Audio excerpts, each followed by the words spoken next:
This is the Ancient and Medieval History Lecture for Thursday, the 29th of October, 2020.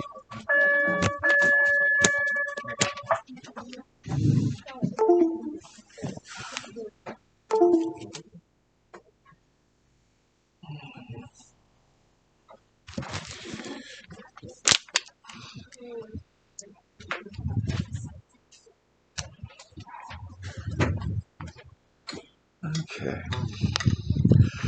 Where we last were, we were talking about the role of faith in life and in society.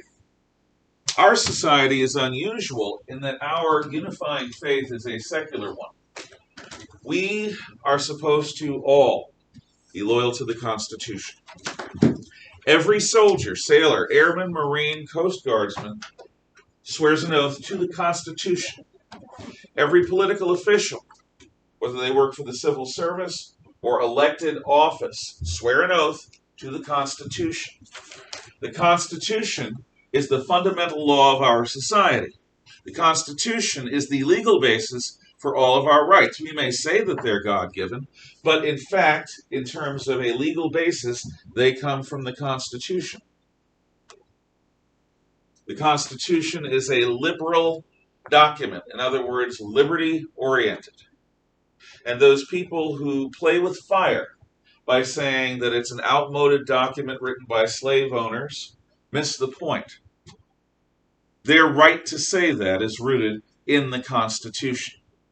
And if the Constitution were to ever be supplanted by some other philosophy or some other law, your freedoms to think what you wish, to go where you wish, to do what you wish, and to stand for what your conscience tells you is right, might not be there. Now, at this point, that may or may not make much of an impression on you. But as you get older, it will matter more. A Frenchman once said that freedom is the sort of thing that you never appreciate until it's lost. That Frenchman was a Maquis fighter, a resistance fighter directed by the British against the Germans during World War II, when France was occupied by the Nazis. Freedom is something that you don't appreciate until it's gone. So, think about your understanding of the Constitution and your appreciation of it. The one thing Americans are obliged to believe is in what that flag represents, the Constitution. Now, whether we live up to it, whether it should be amended, whether it should be changed, whether the future should be like the past, these are all things that are up for grabs. These are all things that are matters of personal political philosophy. But what is supposed to hold us together is what that flag represents. You see any interesting problems as regards 2020 and what I just said?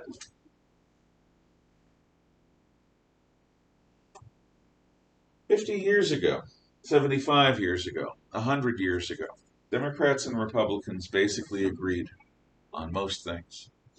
What unified us was greater than what divided us. I still believe that's true. But when it becomes fashionable or even permissible to openly show defiance or disrespect for what that flag represents, it calls all sorts of things into question.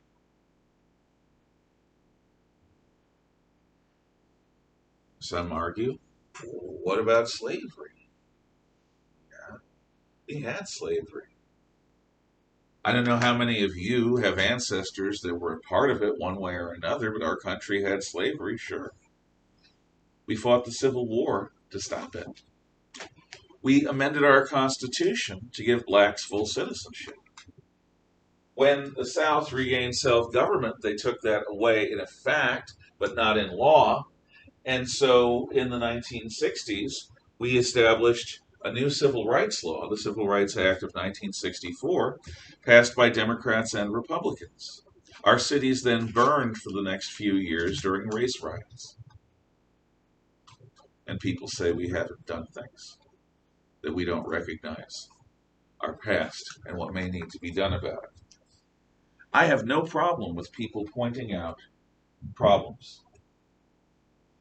I am concerned as an American and as a history teacher who understands what these things can lead to at the cavalierness with which some people and some factions take the Pledge of Allegiance or the national anthem or the flag as disposable symbols of oppression. In doing so, they separate themselves from the Constitution. That's a concern. A loyal opposition that wants to improve life in this country for people who may have been dispossessed is necessary for the health of this country until or unless that opposition becomes actively disloyal. And at this moment, I'll tell you, I don't know. I hope that those people who are engaged in activity that is sometimes peaceful and sometimes openly not have some love in their heart for the document that gives them the freedom to take part in peaceful protests and to speak against oppression. Because if they don't, if they buy the Marxist line that our country and our society needs to be fundamentally changed, all you have to do is look at the record of Marxists, socialists, anarcho-syndicalists, and other utopian materialists whenever they've gotten power. Because whenever they get power, you better have plenty of body bags. They do not care about your opinion. They do not care about dissent. They care about their utopia.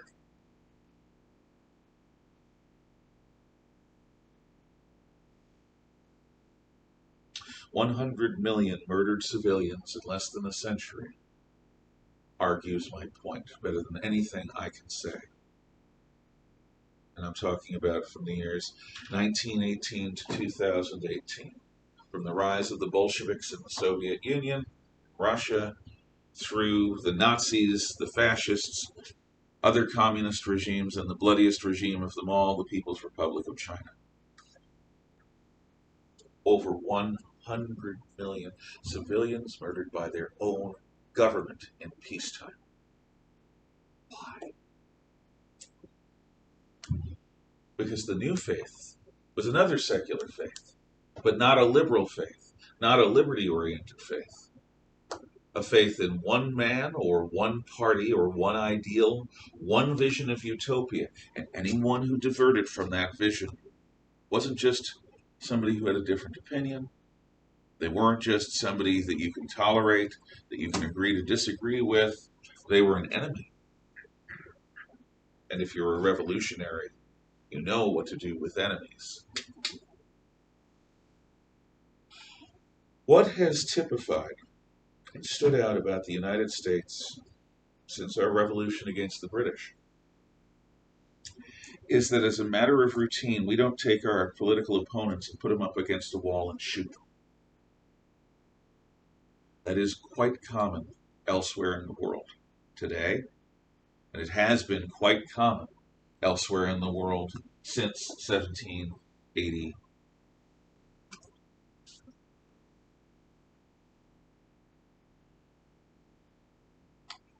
I hope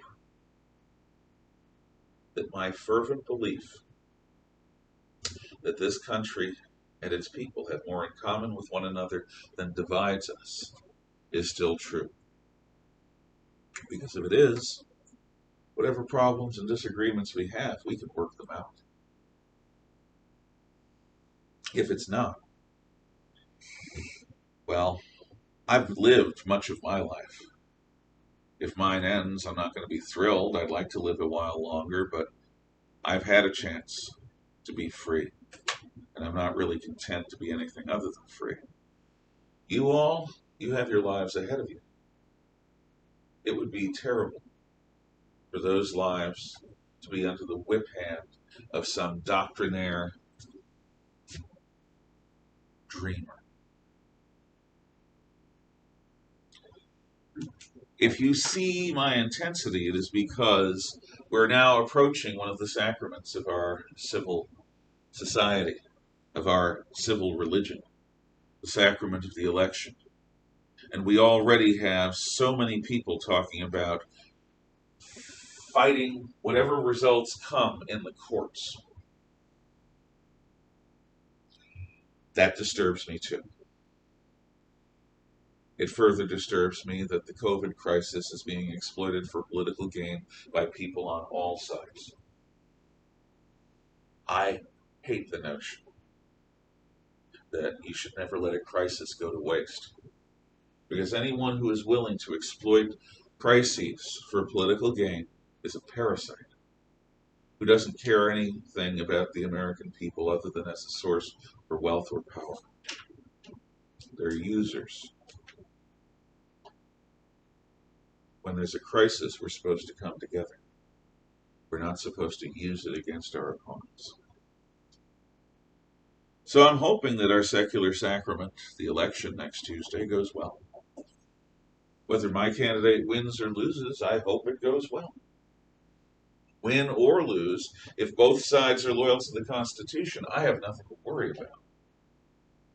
My policies will or won't go ahead for the next 4 years, but really no politician and no election should matter once, so long as not too much, because the Constitution is always there to protect my freedom and yours. It is only if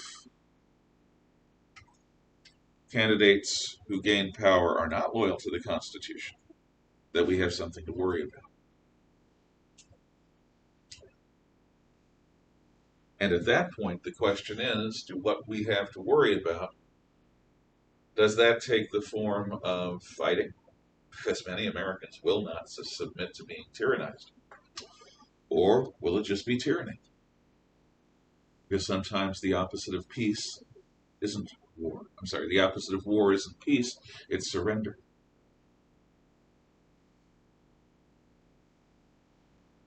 Do you have any thoughts on any of this? On the relevancy of the Constitution to your lives, to the modern social traumas that we are going through, to the civil discourse and the incivil discussions that we're having? Anything going on? Do you have any thoughts as regards the relevance of the Constitution to any of it, or reacting to anything else I've said? Honestly, I think people are taking politics way too seriously because I feel like both parties are completely guilty. Like with the people who are just supporting those parties, are both like guilty of causing way more like division than attraction. During an election, before. Oh, please go ahead. Oh yeah, because like I've said this before, like people that are like taking off like the support things of like groups like on both sides of people who are taking whatever one of the whatever with each nominee says to the extreme, whether it be a negative or a positive. Mhm. And it's generally, I think, I also put quite a bit of blame on like the parties themselves, but it's also the people who are supporting those parties that are causing the issue. I can agree, and I do agree, that the division is worse. It's You have been around for 15, 20 years. I've been around for 55 years. I've never seen it this bad in terms of division. So I agree with you. I know that during the height of an election, you're supposed to be divided. But what's supposed to happen after the election is you're supposed to come together and say, like after a good game of sports, nice game. You shake hands, you move on. And the blight of division and acrimony is so big. That didn't happen in 2016. And that disgusted me. And I hope it happens this year, regardless of who wins. But boy, that's a hard sell. I've heard like some people who are like, if insert politician here, insert presidential nominee wins, we're doomed. Yeah, and the thing is, if the Constitution is something that both sides are loyal to, there's no problem. Yeah, you win a little, you lose a little, it happens. But you're basically safe. The only danger is if the Constitution is no longer something that the winners of an election are going to abide by. And do we have a backup plan for that? If that Yeah, happens? well, use the soapbox to speak, use the voting box to vote, um, use the courts, and then ultimately, the reason we have a Second Amendment is not to hunt deer; it's to fight a tyrannical government. That's why we have the Second Amendment. It was set up by revolutionaries who knew what it was like to take up arms against their lawful king. They did not ever want their descendants to be in a position where they were disarmed in the face of a tyrannical government. So, hopefully, we won't get there. Hopefully, we will not go anywhere near civil war. Hopefully. And I believe most Americans are sensible enough in the end to appreciate that the Civil War serves nobody, but neither does tyranny. You know, for all of my life, I've been hearing people criticize the German people for being loyal to Hitler, for staying loyal to Hitler, for allowing Hitler to do what Hitler did. Well, the Germans have a history of being obedient to authority. That's part of their culture. It was, and it still is. We don't. We have a history of defying authority when it goes too far. And I hope that if either side becomes extra constitutional, in other words, goes for too much power too quickly against the rule of law, that the American people stand up and say, no, we will not obey you. Whether that takes the form of a Gandhi like satyagraha, which is a peaceful resistance, or whether it takes the form of fighting rebels in them hills. I hope it doesn't come to that. Thank you for waiting. So, like, what my dad always says about, like, the news media is, like, if they have a vested interest in keeping us afraid, like with the coronavirus, with the riots, with just about anything, because as long as you're scared, you'll keep looking things up. Like, lots of people will be like, how many people have died of coronavirus today? How many people died this week? Yeah. Because if people keep checking into these news sources, they can pay their bills and they can make money. So, like, I'm really careful about, like, who I believe on the media because basically they want you to be afraid, whether it means whether for one side or another. And I wish I could say you're wrong, but you're not, in my judgment. I'll also say that the media has taken some real steps away from genuine journalism in my lifetime. It hasn't all happened just the last few years. The media has been stepping, as colleges and universities have been stepping, away from a neutral position that allows all voices to speak towards positions that are so partisan that they encourage and take out of proportion information that they agree with and they sell it like soap. And they take opinions that they don't like and they suppress them. That's un American. And the whole notion of the freedom of the press, which is part of First Amendment freedom, is that the press is neutral. The press has its own interest. The press is going to tell the truth on everyone. They're going to tattle on everyone equally. And the major news sources have not been doing that in the last decade or so. They have really more and more become one sided. And yes, they have an interest in whirling up people's anxiety, in making them desperate. Desperate people make stupid decisions. Almost all. Think about the last time you were panicked, that you were so desperate you don't want people in a republic making decisions on the basis of that kind of fear and desperation.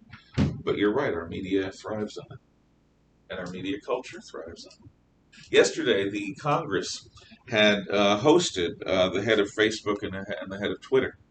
And if you haven't had a chance to look at some of those discussions, you should, because they're interesting. Because both Facebook and Twitter are not media, they are protected businesses on the assumption that they are basically a platform wherein anyone can speak. But for the last several years, these platforms have been taking sides in terms of what information they'll push and what information they'll suppress. That's not being a neutral platform. And so the Congress is considering changing their status, and I hope they do. Being at the mercy of a communist dictator is bad.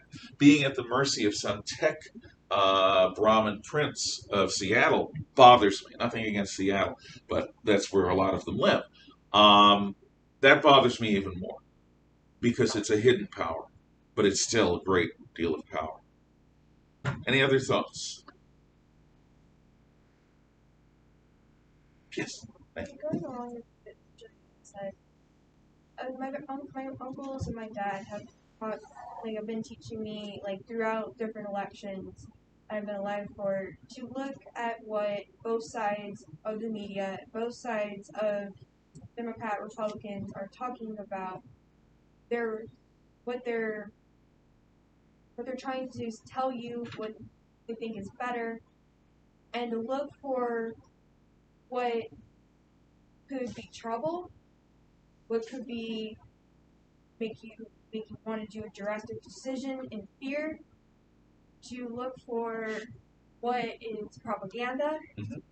and kind of just filter it so you know what you want to believe, but you also don't want to freak yourself out so much that you just do something really stupid. Yeah, and that's hard to do, by the way, because the temptation to panic is so great when you immerse yourself in this stuff. So, how do you think you're doing? I try for like coronavirus. I try to look at try to stay away from things that I know will scare me, but also look at the things that I'm like, what what do these people say on it? And I've noticed like a common theme is always like wash your hands, like wear a mask, like what do different healthcare professionals say about it and what they think in the election, what one media says whereas another, and who they're pointing fingers at, I guess, Mhm. and kind of figure out where the common threads lie. It's not easy, is it?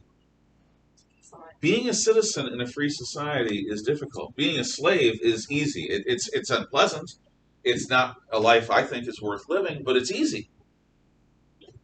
It's you know what to do. You parrot back everything the government says to you. You say it with enthusiasm.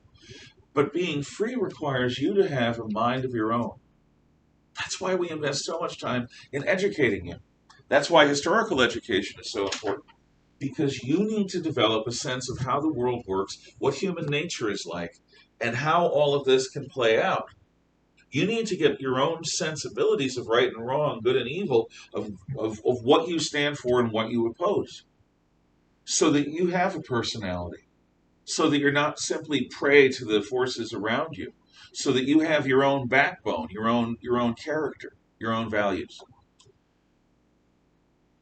But it takes time. It takes patience. It takes a willingness to listen to points of view that irritate you as you're hearing them, like nails on a chalkboard. It's hard. Given my own preferences, I would make voting something that you have to earn, because I think that many voters don't give a darn. And as they don't give a darn, they just basically it reflects it. But nobody listens to me on that. Maybe that's a good thing. Anyone else? This is our civic religion. This idea of democracy, of the republic. And it does matter. Elections matter. No other thoughts? I was trying to provoke some of you to saying things. I was going out of my way. Oh, can you say that? But that's because I was looking for a conversation. Thank you to those who participated. Um, Now we move on to from faith to law. Now, law definition. Law is not justice.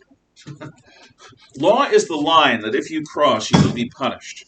Law is not justice. Law is the line that if you cross, you will be punished. Law is not justice. Law is the line that if you cross, you will be punished. So,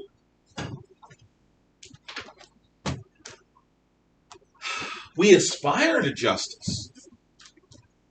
Does anyone want to explain to me the statue of blind justice? This beautiful woman in Greek robes, blindfolded, holding scales? What does that mean? Is that a hand? My interpretation of her is because she chooses not to view the world so she can unbiased opinion and punish those who need to be punished, free those who need to be free. It will weighing moral truths in each hand. Absolutely. Well said. The idea of blind justice is you are judged on the basis of what you do, not who you are. The great corrosive that destroys legal systems and brings corruption is the notion that some people should be judged by different standards than others. It is absolutely essential that every one of us be judged by the same objective standards. And a blind justice system is supposed to encourage that to the extent that human beings can live up to that ideal. A blind justice system is not supposed to care about who your father or mother are, of what kind of back. It's supposed to take care of justice based on weighing the evidence in a particular situation. Your background, yes, that can be a factor. What provoked you? I will say, was it in this class yesterday that somebody asked me if a knife-wielding suspect charged the police, what should happen? I didn't. If it was, No. okay. It was Somebody it was snubbed definitely me yesterday like because I have not been following what's going on in Philadelphia very closely, but apparently that's what happened. A black man with a long criminal record had a knife, and the police told the guy to drop the knife, and he wasn't. Sorry, you approach police with a weapon, you're going to die. You're committing suicide by cop, and it's just unreasonable to consider any other thing. But somebody trapped me into an answer about that without knowing that that was the cause of the current unpleasantness in Philadelphia. In Philadelphia, there's a line that you shouldn't cross. Absolutely should not cross, and that line is the law. Now, some people believe that you can legalize your way to a better world. They are called legalists, and you're going to want to write that down. You can make laws, and by making laws, you can make a better and brighter world. This is called legalism. Legalism is the belief that you can legislate your way to utopia, that you can make law after law after law, and that making those laws will make society better. Why don't you sit up over there, Alex? Because I have the table used. Good to see you. So we are on item C, law, in the notes back. Welcome back from the SATs, sophomores. Wasn't it fun? How'd it go? Yeah, Yeah. it should. It really should. Then you did it right. If you came out of there, yeah, it was nothing. Then there may be problems. That's what Lauren did. SATs are funny. Oh, really? Yeah, Lauren, she stayed behind like maybe 2 minutes, and then she comes out of the classroom and she says like she literally finished most of the sections about halfway through. Yeah. She's like super smart though. Either that or she's just randomly picking answers. Lauren is literally the smartest person I know, so like I doubt that she got anything Honestly, as someone who partnered with her during the early English Kahoot, That's I can impressive. easily say yes. Okay, good for her. Lauren and Sam are the smart people. Good for her. That's it's wonderful to be around people like that. Okay, so law is the line that if you cross, you will be punished. Legalists believe that you can make laws about everything.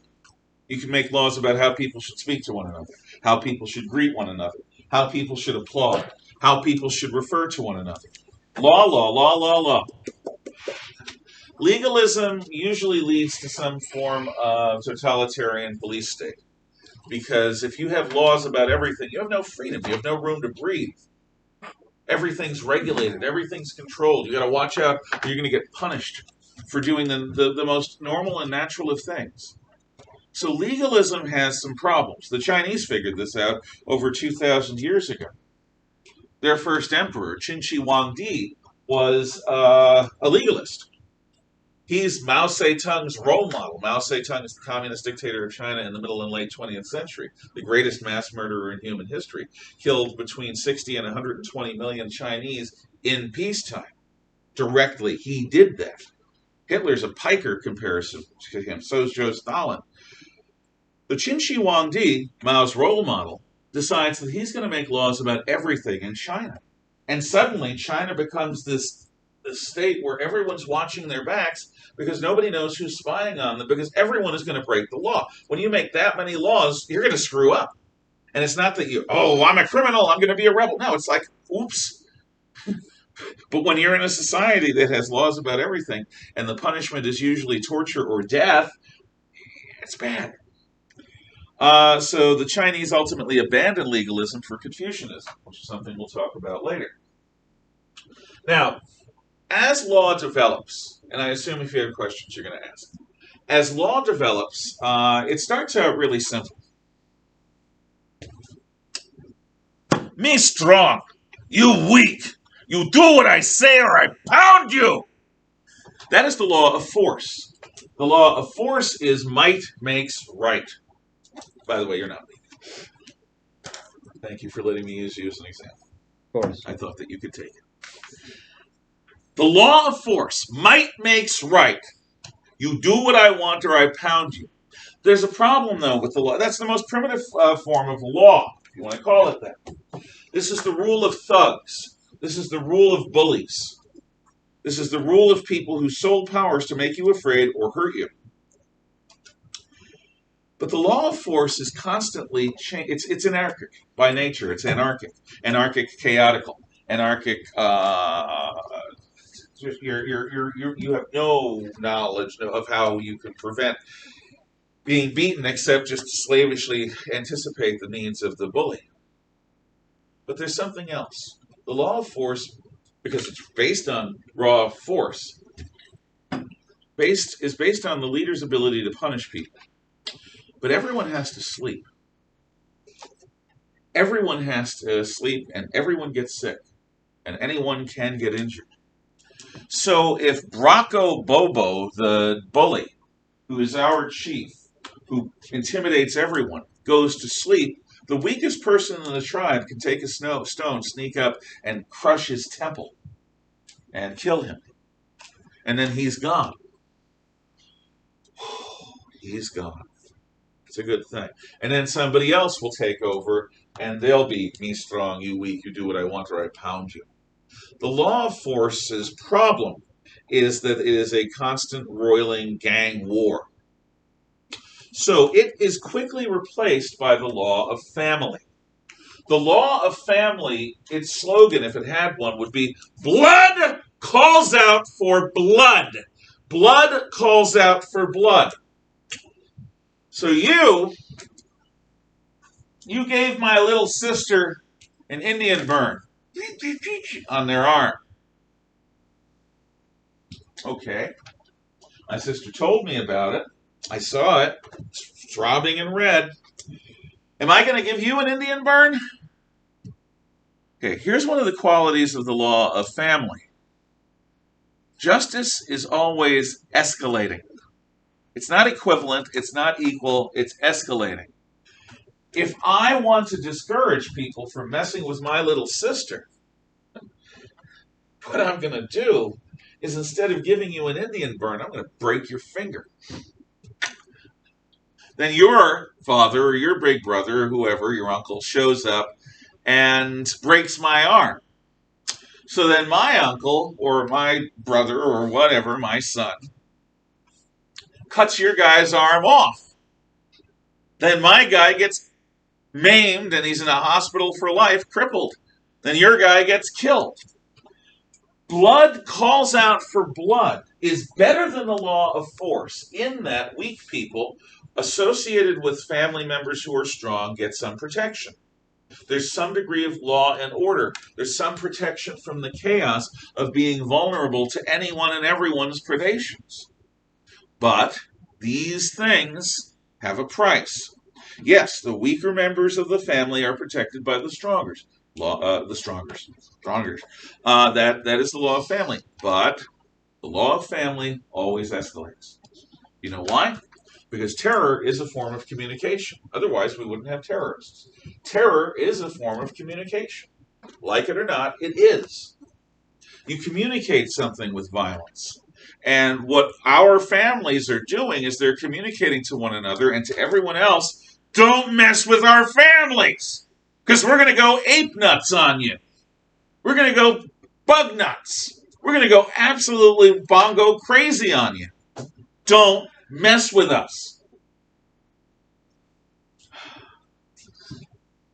So, the the law of family has certain problems. Because you end up in a situation like the Hatfields and the McCoys, which were two families in the American Appalachian country who, after the Civil War, went at one another for decades. And they wiped each other out almost entirely. There are people who lived on both sides, but most of the people got killed. Is this in any way a good thing? When you have a system of law and justice that encourages, well, they come at you with a knife, you come at them with a gun. It's constant escalation. So now we come to the law of the king. The king has a special role. We've talked a bit about it.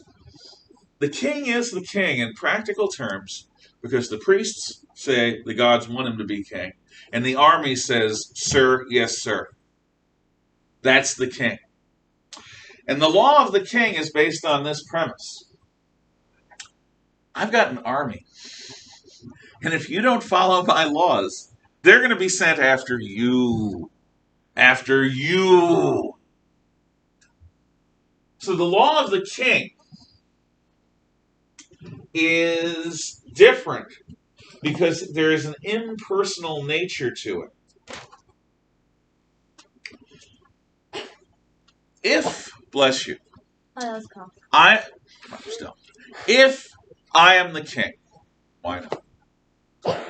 If I am the king and you have a problem in my kingdom, if you handle it yourself, it's going to either be a law of force or law of family situation. And that is going to mess my streets up. That is going to cause chaos in my marketplaces. That is going to cause discord and disharmony in my society. So, I insist, as king, that you bring decisions to me to decide. You bring your problems to me, and I will decide them for you. Bring your problems to me. So this is the Solomon case with the two women. King Solomon of Israel, son of David, is holding court. I think I've told you this one, but it's a good story, so I'll tell it again just quickly.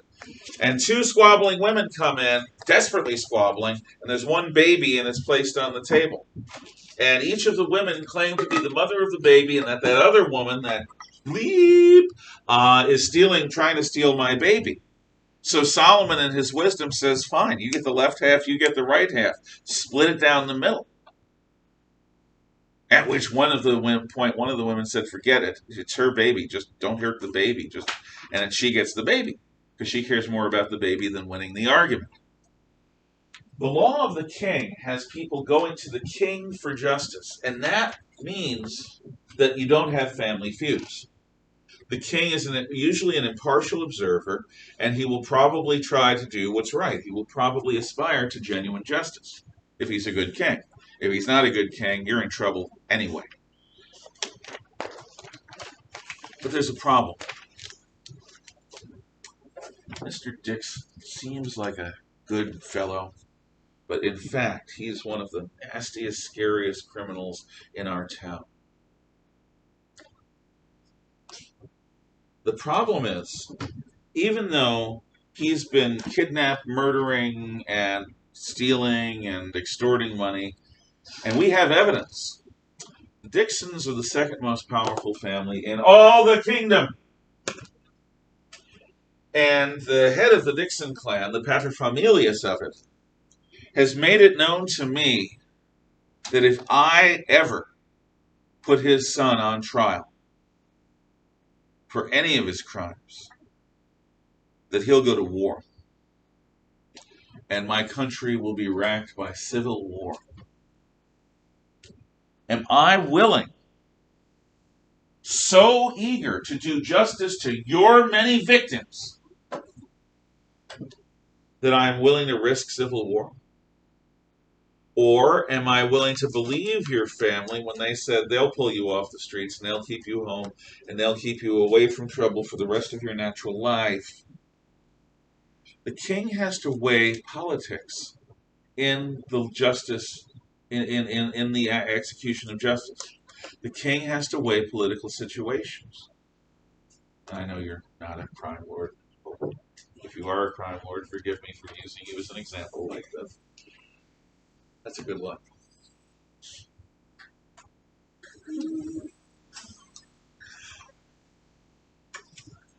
If the king has to deal with politics, the king is not going to be doing justice all the time. The king is going to have his duty as a ruler. So what the king ends up doing is appointing judges, the law of judges. And the law of judges is supposed to be completely divorced from politics. If you listen to Amy Coney Barrett's acceptance speech last week, or was it a couple of days ago? Time is dilating for I me. think it was a couple of days I think it was a couple of days I've ago. lost track of time. Yeah. It most definitely wasn't to me because she was only pointed like. That's right. No, it was Yeah. Monday or Tuesday evening. I saw it. But what she talked about was how a judge is not a politician. A judge is not elected. A judge is appointed. A Supreme Court justice is appointed for life. That they cannot be politicians. That they cannot do what they personally want. And they cannot do what any political faction wants. They have to listen to the law. They have to obey the law, the Constitution that I was talking about at the beginning of class, that we were talking about. They have to obey the law. That's a judge's highest duty. To ignore their own preferences, ignore the politics, and do what the law says. That's it. So judges are supposed to do that. It's an improvement over the king, because if the Dixon clan comes my way and says, we're going to war because you put our son on trial, I can say, whoa, whoa, whoa, I have nothing to do with it. That was Judge Barnes. Judge Barnes did that. I can't do anything about Judge Barnes. Judge Barnes has been appointed for life. I can't. If I do that, it violates the whole justice system, at which point the clan has less of a reason to go to civil war. However, there's a problem. Judge Luo is a nice guy. He wants to make sure that everyone gets a second chance. And so everyone that comes into his courtroom is judged by somebody who is desperately looking to show compassion and to give them the benefit of the doubt, the accused the benefit of the doubt, and to make sure that they are given an opportunity to mend their ways. So your sentences tend to be very lenient. However, in the next courtroom is Judge Duncan, the hanging judge. And Judge Duncan doesn't want to hear this namby-pamby stuff about second chances. Lawbreakers should be punished. So going to Duncan's court is going to end up with lots and lots of pain and suffering. You will get the maximum sentence that the law allows. Now, what if I am accused of the same crime? But in your case, I'd get 6 months of community service, and in your case, I'd have my left arm amputated for thievery. Is that just? Is such discrepancies between judges okay? So what is finally established is the fifth form of law, which is the law code, the code of laws. And codes of laws are standards of evidence, and they are guidelines for sentencing that basically say if you're accused of a certain crime, the minimum sentence is this, the maximum sentence is that, and all judges have to be accountable to those standards. The law code is designed to keep judges relatively consistent. There are still going to be some differences, but only some. Now let's look at the next page in your notes, and you will see the first law code that we know of. This is Hammurabi's code from the first Babylonian Empire. If a son should strike his father, his hand shall be hewn off. Don't mess with daddy. Why? Why is that law there? What good does it do? So essentially it's saying, ultimately, if you really think about it, it's a law surrounding respect, that you respect the patriarch or the matriarch of your family. If you are to physically abuse you're a patriarch, you deserve punishment for not respecting that. Right. It's the same argument that people. Oh, go ahead. It prepares you for when you're out of your household and there's a king. You can't. On the nose. On the nose. Right there. Father-son relationship is preparation for the king-subject relationship. A boy who grows up smacking Pappy around is going to grow up to be a rebel against the king, and Hammurabi won't have it. He won't have it. So, anyone who has rebellious tendencies, his hand's going to be chopped off so that others will see. Don't mess with the patriarch, whether it's the family or whether it's the kingdom. Excellent. Okay. Let's find the more famous one. If a man puts out the eye of another man, his eye shall be put out. If he breaks another man's bone, his bone shall be broken. This is called an eye for an eye, a tooth for a tooth. An eye for an eye, a tooth for a tooth justice is considered by our society to be cruel. People go around with bumper stickers. An eye for an eye will make the world go blind. Yes? That's actually a quote I was going to use. It's it is a political statement, but I 100% agree with this. Should everything be based on revenge? We are never going to get that way. Right. And you make a very good point, a humane point for modern society. And I basically agree with it too. But I'll tell you, an eye for an eye justice was merciful in the day that it was promulgated. Here's how. Let's say for a moment that you knocked out the tooth of a person in a store that you were arguing with. At worst, what will happen is you're found guilty of punching out her tooth. So you're found guilty, and the executioner comes up and says, "Nothing personal, man." Pop! And he knocks your tooth out. That's it. The worst that will happen to you is what you were found guilty of doing. The kind of escalating justice, quote unquote, the escalating reprisals, the revenge stuff that the law of family was all about is stripped. It's gone. At worst, Hammurabi's code says, at worst, if you take out somebody else's eye, your eye is going to be plucked out. At worst, if you knock somebody's tooth out, your tooth's going to get knocked out. At worst, if you take somebody's life, your life will be taken. It sets a maximum penalty that is proportional to the crime. That is mercy compared to the law of family. You've got to understand, in the context of the ancient world, an eye for an eye justice was gentle. In our context, it seems cruel. But in their context, it was gentle. I know that people who are slaves are seen below people who are free men because essentially they aren't free people, they belong to somebody. However, I noticed right here, it says if he knock out the teeth of free man, he shall pay 1/3 of a gold mina. If he kill a man's slave, he shall pay 1/3 of a mina. Right. Essentially means that if you were to knock out the teeth of a free person, it's essentially equal punishment to killing somebody. That's exactly what I was going to get to next. The point of Hammurabi's code is to keep order, the king's order. And part of that is to reinforce the social hierarchy. There's no pretense towards egalitarianism except equality of result among equals. So really it's an eye for an eye, a tooth for a tooth among equals. If you mess with somebody below you, you pay a fine. If you mess with somebody above you, you're going to get body parts lopped off or you're going to die. Because the idea is that the law is not neutral towards the social order. The social order must be reinforced by the law, and that means that the lower orders must be obedient reflexively, and the upper orders must be responsible with the power they have. But if an upper-class person kills a slave, somebody else's slave, you pay for the slave. If an upper-class person kills one of their own slaves, that's their property. They can do with it what they want, which gives you an idea of how truly awful slavery is as an institution. But an eye for an eye, a tooth for a tooth among equals. That's important. You need to understand it's among equals. The social order is reinforced. But there's a proportionality of justice among equals that makes it merciful. What we will do next time is we will talk about the Ten Commandments. It's pretty crazy how I get that.